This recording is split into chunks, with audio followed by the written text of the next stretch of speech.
Africa Content TV. Ìbàdàn lè sì yọgọ̀ ọmọ agbọ́sọ́sọ́ mọ̀mọ́ sọ̀rọ̀ ọmọ àgbẹ̀yàyà mọ̀yà Ìbàdàn lójú ìlú bíkúlé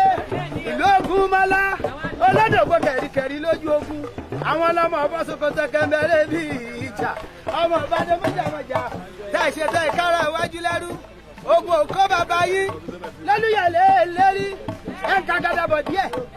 Ìbàdàn yọ látọ̀bùrẹ́ tó fi ti ẹ̀gúnlẹ̀ pẹ̀pẹ̀ Ìbàdàn níbàdìsọ̀rẹ́ ẹ̀rẹ́ ni lọ sójú nínú ìwà ká má lárùn kan o ìjà gbòòrò lára àwọn Ìbàdàn èyí lọ máa gẹ̀ẹ́sì tó dùn lé o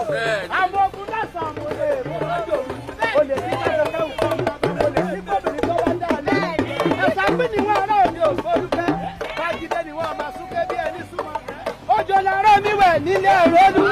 èjìdá èjì òṣètò dá o kò jẹ́ kí n ráàgọ̀ gbéjáde ẹ̀sà tó lò gbé wọn lẹ́yìn ọ̀nà yá àtúndé sí. ǹbá dé ní arẹ́ mi.